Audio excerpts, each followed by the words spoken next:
I already said he's got these T-Rex arms. I predict that he will be broken down at some point in the fight. They may first talk in the ring. Mga hambog na di mo masakyan, mga pagyayabang na pinagsisisihan. Medyo nasanay na tayo sa mga ganyan dahil sa karamihan ng nakakatunggali ni Pacquiao ay may mga ugaling walang mapaglagyan. Sino-sino nga ba ang mga yan? Yan ang ating pag-uusapan. Pero bago yan, isang 1-2 combination muna sa like and subscribe button para lagi kang updated sa mga kaabang-abang na bakbakan. Higit isang taon ang lumipas nang sumabak muli si Pacquiao pagkatapos matalo kontra Marquez na nagresulta ng isang nakakagulantang nakabiguan. Pinagkasundoan na si Brandon Rios na nooy may isang talo lang ang susunod na makakalaban. Naging kampiyon sa lightweight division at umakyat ng welterweight para doon ay makipagbakbakan. Binansagang Bam Bam ng Mexico dahil sa pagiging agresibo at medyo makunat din ang panga nito. Ilang araw bago ang laban at ang dalawang kampo ay nagkasagupaan.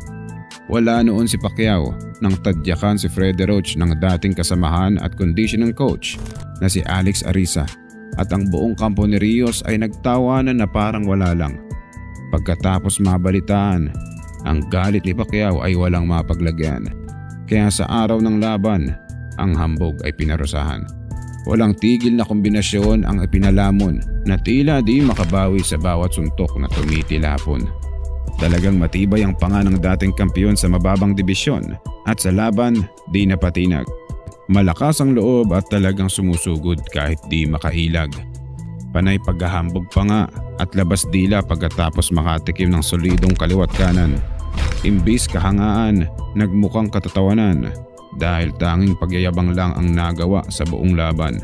Nang makapanayam pagkatapos ng laban, inamin naman niyang kanya itong pinagsisisihan. Maluwa-luwa pa nga habang nagsasalita at halatang nasasaktan. Ngunit kanya pa rin pinangangalandakan na hindi siya napuruhan at tanging bilis lang daw ang naging faktor ng laban. Nagsuot na lang ito ng salamin kahit madilim ang kapaligiran para black eye at luha mapagtakpan. Kaya't dapat isipin muna at iwasan ang pagyayabang lalo na't kung isang dakila ang kinakalaban. Adrian, the problem Broner. Sino ba naman ang makakalimot sa tinaguriang The Man in the Hood? I did this for the hood. Y'all know I beat that boy. Panay reklamo na siya ang nanalo kahit ang kinalabasan ay bugbog sarado. Everybody out there know I beat him. I controlled the fight. He was missing. I hit him clean more times. I beat him. Kilalang mayabang sa bawat laban, kahit sino pa ang makaduelo.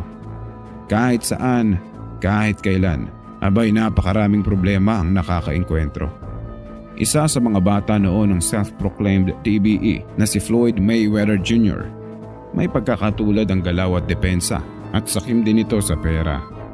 Naging 4-division world champion na nangampanya mula sa super featherweight hanggang welterweight noon. Subalit ilang beses nabigo kontra sa mga top contender ng dibisyon. Nabigyan ng pagkakataon para makaharap ang ating pambansang kamao, ngunit naging one-sided ang kinalabasan dahil panay depensa lang at takbo. Di pa nga niya natanggap na natalo siya sa laban kahit kitang-kita naman. Talagang panay reklamo ng mga kapanayam at tila pinangangalandakan na ginulpi niya si Pacman. Kung inyong natatandaan ang laban niya kontra Maidana kung saan panay trash talk din bago simula ng bakbakan. Gulpi de gulat ang kinalabasan at mangiyak-ngiyak pa nga habang lumalabas sa pinangyarihan ng laban. Tulad ni Pacquiao, si Maidana ay tahimik lang at walang imik sa bawat pasaring ni Broner. At noong tuluyang makatikim ng solidong kombinasyon, abay nahirapan itong makarecover. Yan ang isang ehemplo ng paghahambog na di kayang panagutan. Tanging yabang ang inuuna at bibig naman ang pinanglalaban. Talagang nakakadismaya ang ganitong klaseng nilalang, lalo na sa larangan ng palakasan. Kaya't iwasan at huwag tularan dahil tiyak meron kang paglalagyan. Halos lahat ng laban ni Pacquiao na ginanap kamakailan ay nagmarka sa kasaysayan. Pero isa to sa di malilimutan at pwede mong sabihing di makakamta ng sinuman. Bago naganap ang laban ay may mga kumakalat noon na balita tungkol sa pasaring ng kampo ni Margarito kay Pacman. Who's that? No, this guy. Go. ASEAN. At gaya ng nakasanayan, sa bawat nakakalaban ay minamalit pa rin nila ang kanyang kakayahan. Pinaratangan noon ng pandaraya ang Mexican Giant, pati ang kanyang buong team dahil sa nakulimbat na iligal na pampatigas ng kamao. You give headbutts and elbows and cuts and stuff like that. It's part of the game, but putting plaster Paris inside of your hand wraps is criminal. Naganap ang mismong pandaraya bago simula ng laban sa pagitan nila Shane Mosley kontra Antonio Margarito. Ang trainer ni Mosley na si Nazim Richardson pa mismo ang nakapansin na tila makapalang nakabalot sa kamao ng Mexicano. Nang hinimay nila ng maayos ay tama nga ang kanyang naging kutob na may nakahalong pampatigas na semento. Karma ang inabot dahil ang naging kabuoang laban ay dinumina ni Mosley na nagresulta ng via 9th round TKO. Dahil sa mga nakakaguluntang na revelasyon ay tila may katanungan ng buong mundo kung gumamit ba ng pandaraya ang kampo ni Margarito para matalo ang nooy undefeated na si Miguel Cotto. Tinatawan ang buong kampo ni Margarito ng 1 taong pagkakaban bilang parusa sa nangyaring iskandalo. Panay tanggi pa rin ang Mexicano at pinagdidiinan na hindi niya alam kung ano ang nilagay sa kanyang kamay mula sa trainer nito.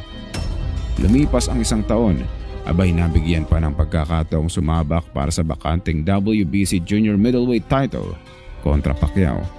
Naging one-sided ang resulta ng laban, ngunit di may tatangging ito'y matibay na talagang lumalamo ng mga kombinasyong binibitaw. Ultimo si Robert Garcia na nooy trainer ni Tijuana ay pinagsisisihan ang di pagpapatigil sa nasabing laban.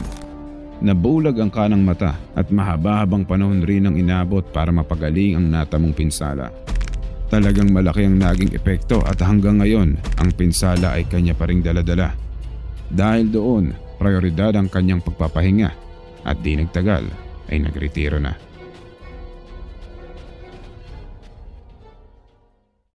At ang pinakamalalang pagyayabang sa lahat ng laban ni Pacquiao, ang huling laban kontra Keith Thurman na talagang kaliwat kanan ang paglalapas tangan ng walang konkretong dahilan.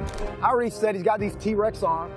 I would love to be the man that destroys Manny Pacquiao. Alam naman nating parte ng pagbebenta ng laban ang pagpapakita ng angas at bangis sa iyong makakalaban. Subalit kung personal na ang pang-atake at tila pati pamilya ay nasasali, abay, ibang usapan na yan. Oh, when I said I'm gonna crucify the man, they said, it's almost as if they had a crown of thorns on them themselves. Isang matikas at matibay na kampyon na may hawak noon ng WBA at WBC na talagang kinatatakutan ng kanyang dibisyon. Walang pinipiling kalaban at kahit sinong humarang ay buong tapang nilalabanan. Kaakibat ng kanyang bangis sa pakikipaglaban ay may bibig na kahit sino ay patatamaan. Ito yung klase ng kalaban na talagang magpupursige ka na manalo sa laban. Sa mga panahong iyan, si Pacman ang WBA regular champion at ang paghaharap ng dalawa ay nakatadhana ng bakbakan. Hati ang pahayag ng mga fans pati ang mga eksperto sa larangan dahil isang undefeated at malalakas rin ang mga tinalo nitong si Thurman. Pinabagsak sa unang round pa lang at pinarasahan sa mga sumunod na sagupaan. Nakabawi naman sa mid-rounds, ngunit sa bandang huli ay nakatikim ng body shot at mismong bodega ang tinamaan. Todo atras ang nooy kampyon, nahirap makahinga at ang mouthpiece ay talagang tinanggal pa. At si Pacquiao ay naging mangangaso habang hinahabol ang bibiktimahin niya. Nagtapos ang laban via split decision, pabor sa ating kababayan. Buong puso namang tinanggap ni Thurman ang kanyang pagkatalo kay Pacman. Dahil doon, umani siya ng respeto mula sa mga eksperto at boxing fans. At ultimo si Pacquiao ay inamin rin na talagang malakas at di basta-basta itong si Thurman. Nanatiling mapagpakumbaba sa kabila ng patuloy na pagtamasa ng tagumpay sa buhay.